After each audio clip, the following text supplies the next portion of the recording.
Hello, Kat. Kylie Dixon. Oh, I'm so excited today because we have literally had all kinds going on, all kinds, lass. And all about it. So, listeners, you need to buckle up here with this catch up. So, Kat, for our listeners and our lasses and anyone who is joining us today, tell us what you do and what you're all about. So, I am the founder of Seated Sewing. I was made disabled 15 years ago, and there just wasn't what we needed for anything to keep us comfortable or fashionable. You get told you're disabled and then you've got to stay in grey or pajamas. And I love pajamas, but sometimes I feel as well. So Seated came about through that, making skin protector pads, moved on to making weighted blankets because my son's autistic. And I have a real passion for adaptive fashion, which is clothing that's suitable for the disabled community, either wheelchair users or limb difference. So, yeah. Awesome. Jack of all trades. And Kat, I remember when I first saw you on Instagram, I think it was, God, over a year ago now. And I saw your name and I was like, that's genius. Genius business name. Who came up with that? So I was on a sewing retreat and I'd explained to the girls what I was having to do with my clothes, because you can't buy clothes suitable for wheelchair users on the high street. So I was making my own clothes, and it's called pattern hacking. So basically you get a pattern off the high street and you change it to be suitable to yourself. Right. So we hack bits and make it wearable for wheelchair users. And over the course of the weekend, it sort of appeared. We were throwing names about, and we had the name for about 3 years before we actually took it live and did anything with it. Yeah. But, we wanted to reference the wheelchair without it being too in your face. So yeah, that's what we've tried to do anyway. It's perfectly done. I love it. I love it. And your logo is superb as well. So hopefully when people go looking for you, they'll see all of this. Yeah.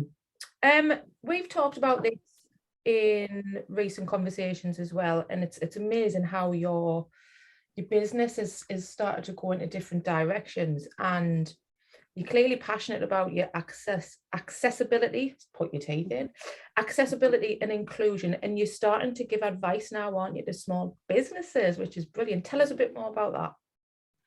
So we've started to move down the inclusion and accessibility, mainly because we've got so much lived experience. I've got 15 years of being in a wheelchair. My son's 15 and he's got autism, neurodiverse. So when it comes to accessibility, we are coming from a very different place to the majority of people providing advice. And what people don't realise is the spending power of the disabled community is massive. It's called the Purple Pound, and it's approximately £200 million a month in the UK alone. And what I'm trying to get across to small businesses is, if you make your company accessible to us, either in your building, bricks and mortar, or with the way your website is, or by just the way you service us, we're a very loyal customer base. So you might not think of us firstly as your ideal client, but actually, if you tap into the power of the disabled community, you'll have a very loyal following. And if we see you making an effort to sort of service us, because companies don't, we will shout about you until you're blue in the face. Yeah. I mean, I didn't really know about the Purple Pound, and I started looking into it when I've heard it from you, Kat. And I've just been looking at the website, and some of the statistics on there are insane. I was like, what? And you've just touched on the whole the website part of it, which I suppose I'm a little bit naive about it, because one, I don't understand websites, right? I'm not a website builder. This is hence the reason I try and outsource it as much as possible. The lounge doesn't actually have a functioning website at the minute. because we're developing things, and as you know, we've got things going on in the background, but we are going to be getting there. And one of the statistics that I read today was that 3/4 of disabled online consumers click away from a website if they don't find that it's inclusive. So what advice would you give to somebody setting up a website? So it can be as basic as looking at your color contrast. So many websites go for all these funky colors, but are they readable? Have they got the right difference in colors so that somebody with lower vision can read them? Yeah. Have you included alt text and descriptions on your pictures? Because if you haven't, anybody that actually uses a page reader, computers can't read pictures unless we're giving them the words to know what's in those pictures. Yeah. So you need to be including keywords and alt text in your actual pictures that you're putting online. Simple things like if you're posting on the internet or on your website, using something called camel hashtags. So each word starts with a capital letter. If it doesn't, word readers, page readers can't read it. So it'll just come out as blah, blah, blah, blah, blah. Right. But if each word starts with a capital letter, it is recognized as its own word. So it would read Northern Lass Lounge rather than Northern Lass Lounge. So just something as simple as putting a capital letter at the front of every word on your hashtag means that it can be read by people having page readers. I didn't know that. See? If you look at mine, that's where you'll see all of mine have capital letters. I've often thought, why are people doing that? Because it doesn't make any difference to the reach of that hashtag. But I was like, there's got to be a reason why I put, now I know, and now I should so put page that. readers can read it. Amazing. Amazing. Thanks for that. You're welcome. I might even post that into the lounge and say, look what I learned today. Because I don't. Well, it's just something so small, but from a reach point of view, it might not tangibly increase your reach, but actually you're going to be hitting people that you would never have normally. So in the long term, it will hit your reach. Fab. Thank you for that. Okay. So have you started going into any businesses yet, Kat? Have you started doing that kind of work, or how's that? We've got some lined up. I've done a couple of assessments. I've got someone's website coming up. The big thing we want to get out is, if you're bricks and mortar, owning a ramp does not make it accessible. And it's like, it sounds simple, but it's really not. It's like, so example, I went to a networking event and they had a ramp, but it was up a set of stairs that was steeper than my steps in my house. I can't get upstairs. But they thought because they had a ramp, that was it. That's all they had to do. If you can ramp, that's all you need. But it's not. It's really not. And so we're doing bricks and mortar testing where we'll actually go in with a wheelchair. I've got my electric chair. We are also taking in my manual. So people can sit in a chair for 15 minutes and just see how different their environment is when you're in a wheelchair. And it blows people's mind because most of them don't even last 15 minutes. They get to 5 minutes, like, I want to get out, it's too scary. Well, you're actually putting people into the wheelchair and taking them out. That's class, that, isn't it? Sit in your wheelchair, go into your store or wherever you are and just see how difficult things are. Try going to the toilet. You don't have to go to the toilet, but take it into your bathroom. See if you can turn your wheelchair around. See if you can make a brew. Can you self-propel on a carpet? All those things that, unless you've tried it, you don't know how difficult it is. You don't. It blows me mind even thinking about it. Like, I think it's phenomenal what you're doing. And do you know what? This is a brilliant example of, and we talk about this quite a lot in the lounge. And I think Amy Martin did quite a bit on it a couple of weeks ago about becoming like an expert in your field. And it's, you can grow and develop your business so much further if you just start to talk about your passion, and if you've lived and breathed something, and look at how it can catapult your business, like what you're going to be able to do and how you're going to support people and how you're growing your own community is amazing to watch. And doing this is like, wow, it's brilliant. You should be really proud of what you're doing. I'm really passionate that if small businesses do it right from the start, it's so much easier. If you try and tag on accessibility once your business is up and running, it costs fortune because everything's in place. But if you do it from day one, good design's inclusive design, so it doesn't matter. You're not going to lose out, but actually you're going to gain loads by just making it more inclusive. And do you think there's an element of people who are kind of scared of it, like scared of what it means and how to get it implemented into their business? Definitely. There's a big thing at the moment where disability, the word disabled, is just not mentioned. People are scared of it. And it's difficult because on platforms like Instagram and Facebook, there's a lot of what's called digital ableism, which means our posts are quite heavily redacted, or we can't advertise, or anything disabled that includes pictures of missing body parts or pegs coming out of bodies. They don't like that. So it's really difficult to grow a business like that. But if you come and talk to the disabled community, there's not just me, there is loads of advocates out there who are all just waiting for people to come and say, what do you need? How can we be more accessible to you? What would make your experience better? And come and talk to us. Please just ask the questions. No question is a daft question, because if you don't know, you don't know. And if you've never lived it, you don't even know where to start. So don't try and fudge something. Don't try and come up with something because you think it looks good in your business plan. In the long run, it won't be.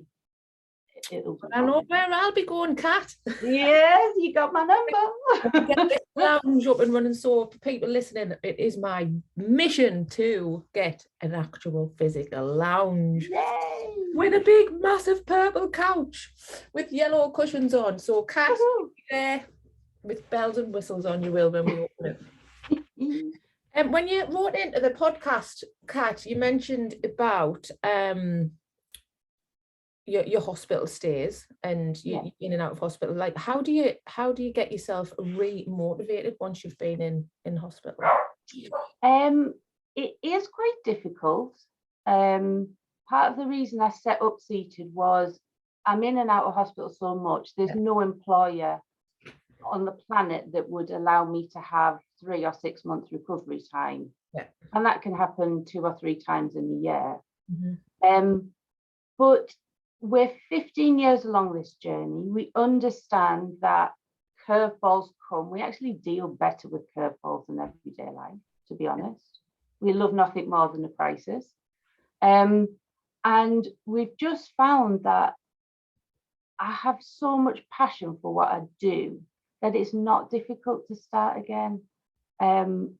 Maybe my posting and my interaction with my customers falls off a bit, but actually I show when I'm in hospital and I keep people informed.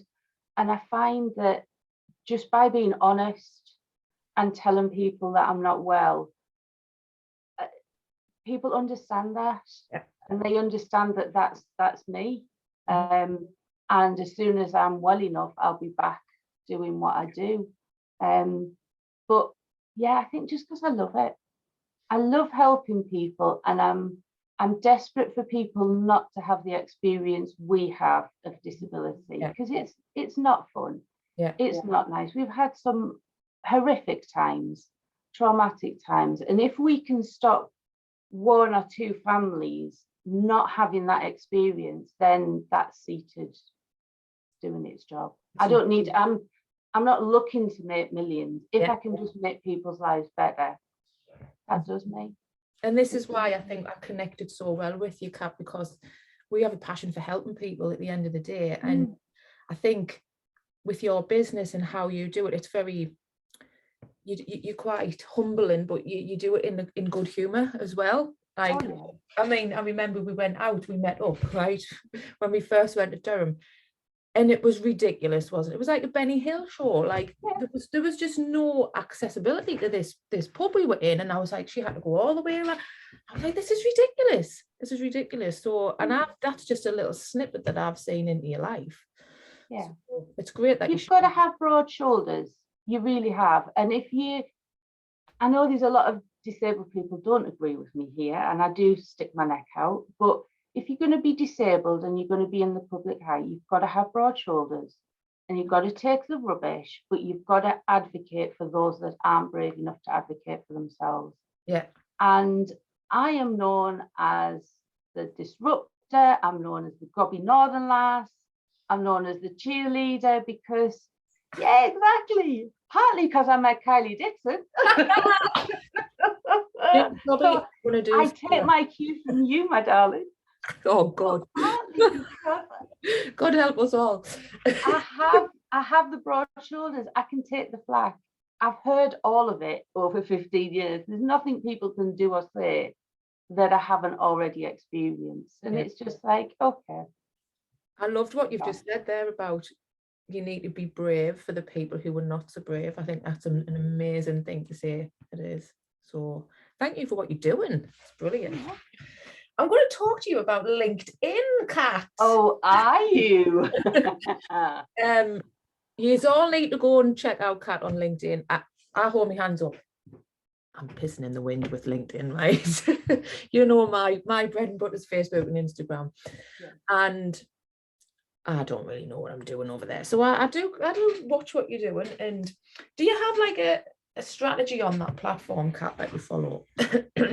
I'd love to say yes, but you know me. I don't.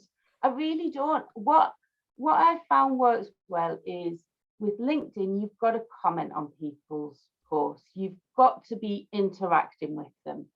The more you comment with people, the more they want to connect. And the more connections you get, the bigger your following grows. I try to post every couple of days, like on Instagram and Facebook. I find I get away better with LinkedIn because our hashtags aren't as redacted as on the other social media. Right. And there is a lot of people in business who can relate because they've got disabled family members. Uh-huh. And that's where I seem to have got a lot of my following from. Mm-hmm. And I'm just honest on there and they don't get anything different from me on LinkedIn as my other platforms. And if someone is saying something wrong, I'll call them out. I'm happy to do that. But if someone's doing something amazing, I'm happy to amplify that as well. And I think it's very much give and take. So if you see something you're really passionate about, shout from the hills. Mm-hmm. But if there's something you're not happy about, just be brave enough to have a voice and say it. I struggle a little bit with LinkedIn in as much as I haven't found a scheduling tool. Right. So I still need to work on that. So everything that I post is posted there and then. Mm-hmm. It has a bit of a plan, especially around Fashion Week. So I'm doing posts about where we were, what I wore, who I was with. So that's the sort of theme. But I am much happier on LinkedIn. Yeah.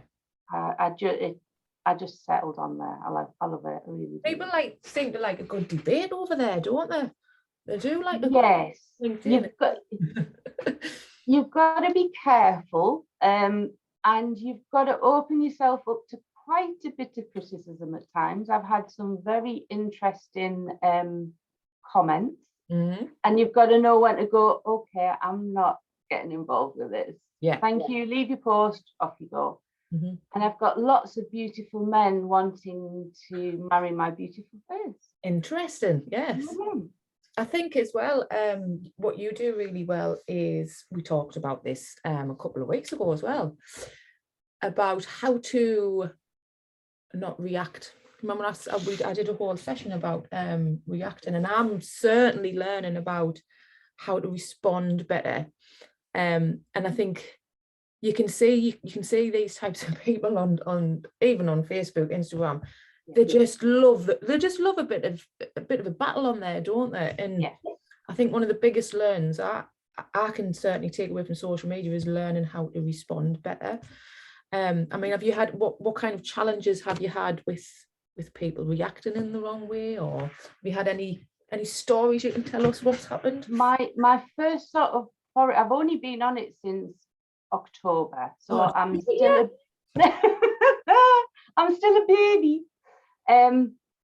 But one of the first things I did was I follow someone called Isaac Harvey, who we actually went to London Fashion Week with. So we've become really good friends.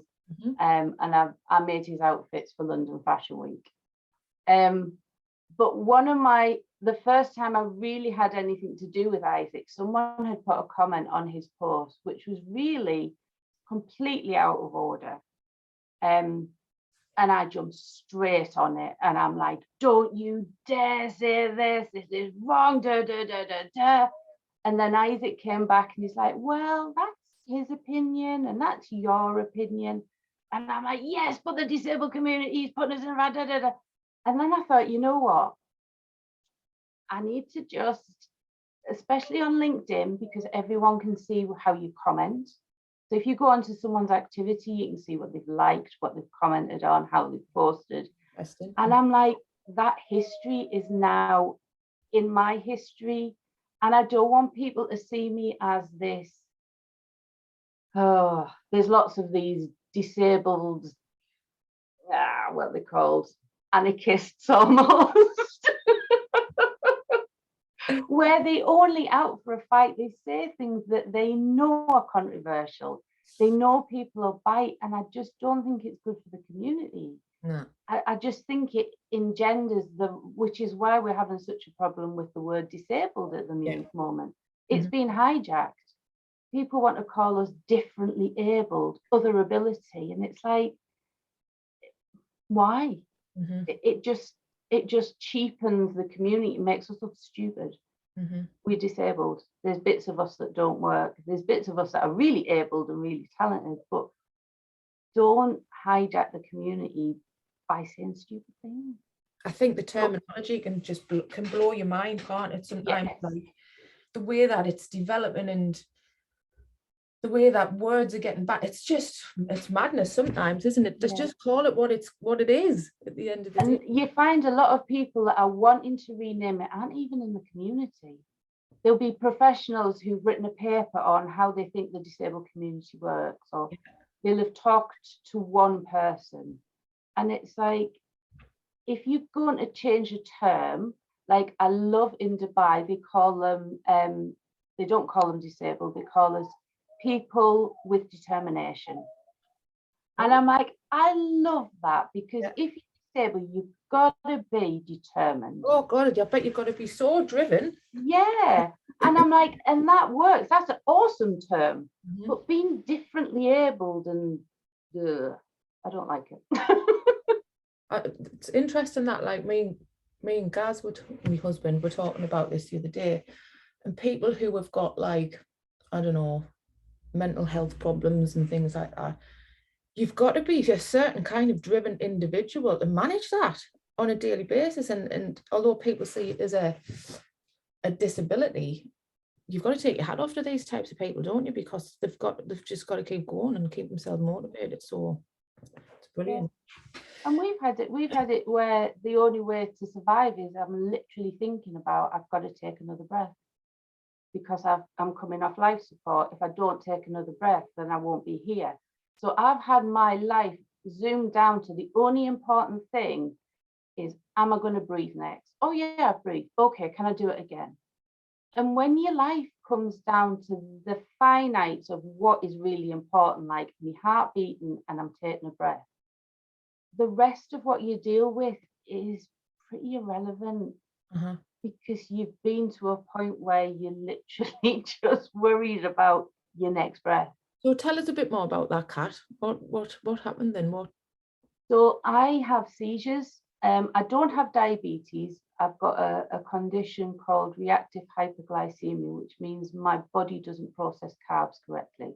Right. So I'll take in carbs, my blood sugars will shoot up to 1820, which is really, really high. And then within 20 minutes, they can be down at 0 and unreadable.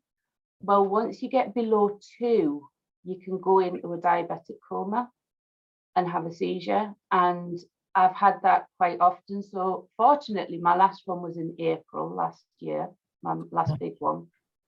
But when that happens, I end up in intensive care and I've been on life support because your body just, it can't control the sugar issue and your body goes into crisis. So it's not fun. And they take some getting over. That takes some coming back from. Imagine. And it's hard on my family because Nathan now works in the Northeast because he got a call about 4 years ago. He was on a national team for British Gas. He got a call when he was in Manchester to say, you need to get home. Catherine's on life support. We don't know how it's going to go. And he had the journey from hell coming home because he didn't know what he was going to be walking into. So he works down the road from you now at Believe Housing in Seam. Does he? Yeah. Because I normally end up at the RVI or something. That's 20 minutes compared to like 3 hours and not knowing what you're going to walk into. Crazy. So yeah. Let's talk about something a bit more positive. Yeah, please. I'm going to just say hashtag cat wheel. Yes.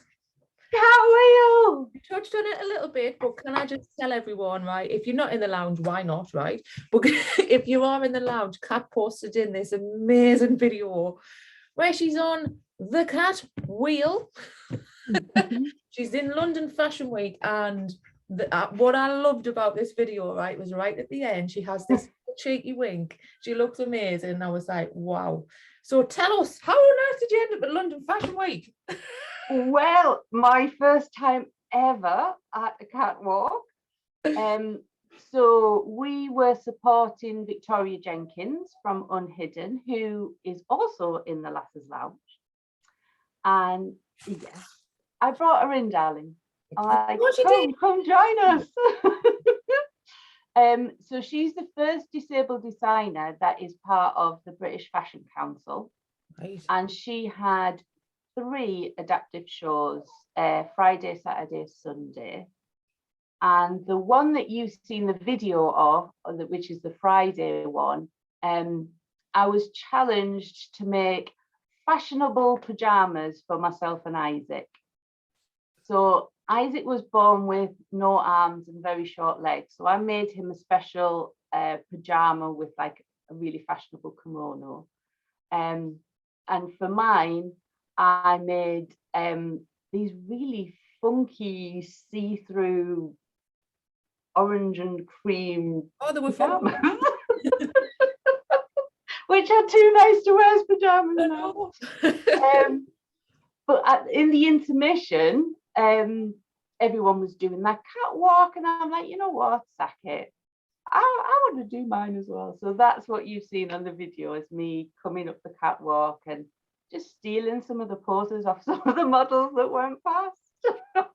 And it linked so nicely into what Amy was talking about with confidence, and it can just be some like even just a little flick of the hair or the head, and it just shows you just looked so confident. It was brilliant. It was awesome. Going like, because you've been down London a few weeks ago as well, weren't you? Yeah, I thought it was a couple of weeks ago. It was actually October. So don't worry, I was the same. I'm like, we're only here a couple of weeks ago. No, more like 6 months ago. So again, it was Victoria. She had the first adaptive store on Oxford Street. And on her last day there, she invited 10 other adaptive designers down, and we did the world's first adaptive department store. So people could come in, and there was specialist underwear, there was clothes, there was like all sorts. It was amazing, absolutely amazing. People were walking in and for the first time had seen clothes that would fit them on the high street because they're just not there. So it was really quite emotional because we had little people coming in, and for the first time they didn't have to be rolling sleeves up or getting their mum to adjust their clothes. And it's like to see them in tears because they recognize someone is doing something to help them was mind-blowing. And again, something you would take for granted completely. Like, why is this not a thing? Why? I don't understand. How is this not happening already in the world? And I was like, the first ever now in 2021 it doesn't make sense, does it? It doesn't. And you've looked at the figures. There is a huge power within the disabled community, spending power. But what we're on the catwalk and we've got little designers, so independents at grassroots, but we've got a massive disconnect between us and the high street. And the high street won't buy it in because no one's asking for it. Well, no one's asking for it because they don't know that they can get it. And it's like, every high street should have adaptive fashion. But we're missing, we don't know what we're missing because there's so many conversations going on. And whoever the first high street brand is to take it will absolutely go wild. We just need them to be brave enough and to do it. Just run with it. Fab. Let's talk about the lounge, Kat. Yay! I've just checked and you came into the lounge about a year ago. I wondered how long it was. 12 months it said. So just tell us about your experience since coming into the Northern Lass Lounge. I absolutely love it. I honestly, I've joined, so when I was first starting up my business, I'm like, I'll join that one, I'll join that network, I'll join that network. And you join them and don't get anything from them. Or it's a drain. It's like, oh, this isn't working in business, this isn't. And hand on heart, Northern Lass Lounge is the only place I've been where I've done all of your training.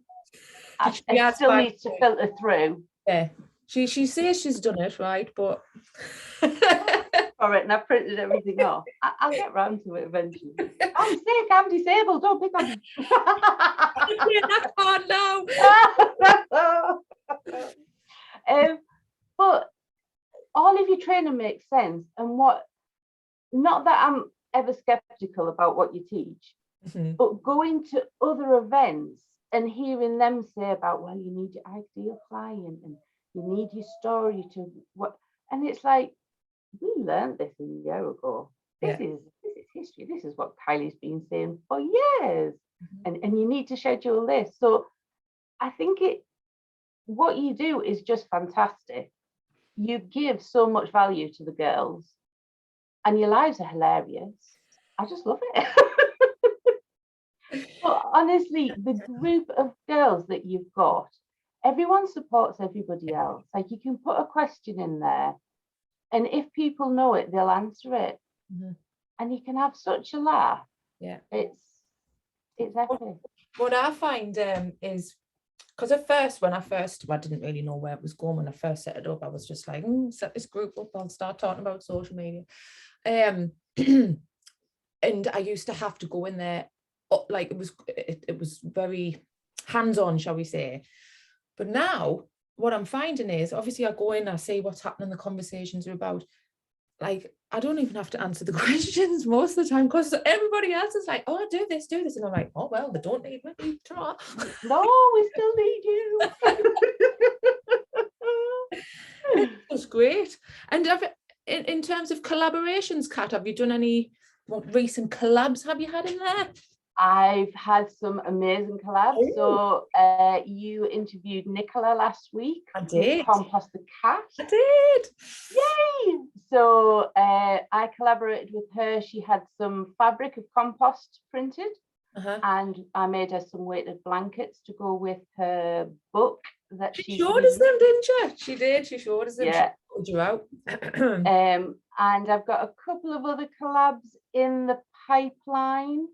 I don't know if I can say who, but there's definitely 2. Exciting. Possibly 3. Oh. But I'd much rather support girls in the lounge, Yeah. and if I can help them, great. But if I need something, I'd rather go to them. Yeah. Because it's just everyone helps everybody else. Mm-hmm. So I'd much rather spend my money in the lounge. So I've had things done by Angela and things printed, and that's great because it's local and it's supporting local lasses, and I'm all for that. What I've found is really powerful, and I just want to hear you describe it as well. Like, I was very nervous about meeting people face to face, right? And people don't think that of me, right? Because I'm so confident on camera. It's a completely different situation when you meet people face to face. And I think it's really not, I feel as if I have a lot of pressure to know what everyone does, right? And I'm like, I feel as if I need to know that. So I'm like, who's going if we meet up? And although I'm nervous and I get to that point and I go and meet people now, like the difference it makes when you meet people face to face is just phenomenal, isn't it? Like, you've been to a couple of our events.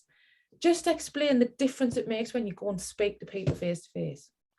I think the pandemic has been great in as much as Zoom is here and we can chat like this. This wouldn't have happened pre-Zoom. But what I struggle with Zoom is you don't pick up facial cues, you don't pick up body language. So to actually be in a room face to face with someone, you can pick up how people are within seconds. Mm-hmm. On Zoom, it would take you probably hours. Mm-hmm. Because you can hide so much. I've got full face of makeup on. You don't know how I feel. But if you saw me face to face, you'd probably go, oh. But on Zoom, probably would. And Amy would go, what have you done to your makeup, girl? But on Zoom, it's all right. And we don't know what you've got on. I've got these on, so. Hey, I put jeans on today. I knew it was being videoed. I thought I best bib and tucker.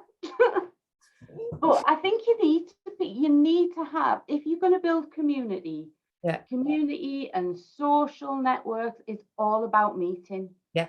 And unless I know there's lots of lurkers and for a lot of different reasons, but you won't get the most out of the community unless you actually put yourself out and come and meet us, come and talk to us. Yeah.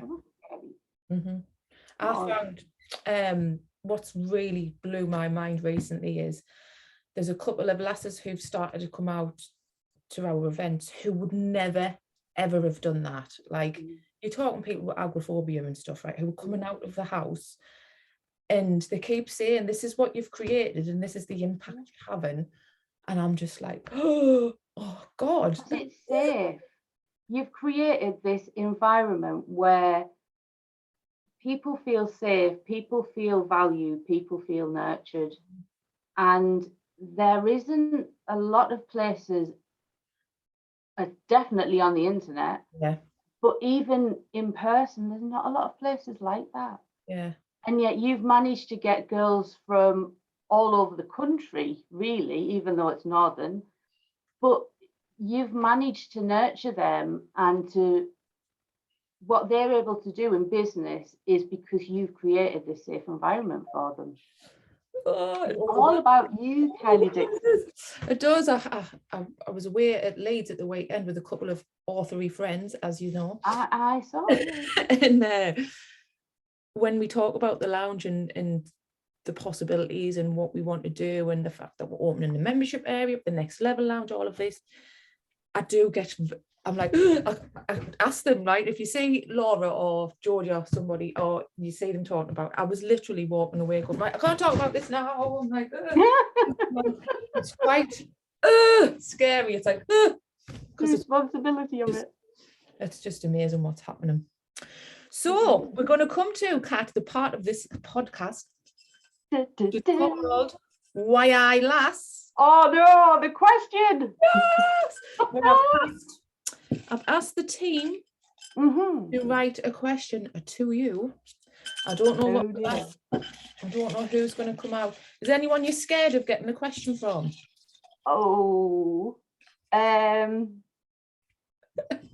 Probably Alexa, because she'll ask us why I've not been in touch about writing my book. Okay, are you ready? Are you ready? I'm ready. Hit The me. question is from Phelpsy. Yay! Oh, I like this one. Who would you love to design an outfit for? Oh, Phelpsy. Top question. Wouldn't it? Oh my goodness.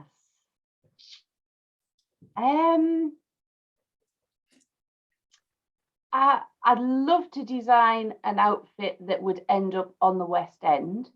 That would be awesome. And if it could be disability enabled as well, but that's really difficult. Probably someone like Rosie, and I forgot. Oh, yeah. Or one of the lads on the last leg. Oh, right, okay. I'm really rubbish at names. This is appalling. You're asking the wrong person with celebs and people like that. I just haven't got a clue. But yeah. Or you, Kylie Dixon. I was going to say a mushroom thing for you. Mushrooms, aye. Get it done. Get it in there. Legendary. Thank you, Phelpsy. So, Kat, this has been awesome. Thank you so much for coming on today. Thank you for asking me. Can you let everyone know where to find you? Yes. So, I've got my website is www.seatedsewing.co.uk. I'm on Facebook, which is Seated Sewing UK, and Instagram, which is Seated Sewing. And I'm on LinkedIn as Seated Sewing as well, or my full name, which is Kat Paylor-Bent. So come and find me. I will also tag all of those spaces in the show notes. Thank you much, Kat. It's been amazing. Thank you. You're welcome. Thank you very much for asking. Bye.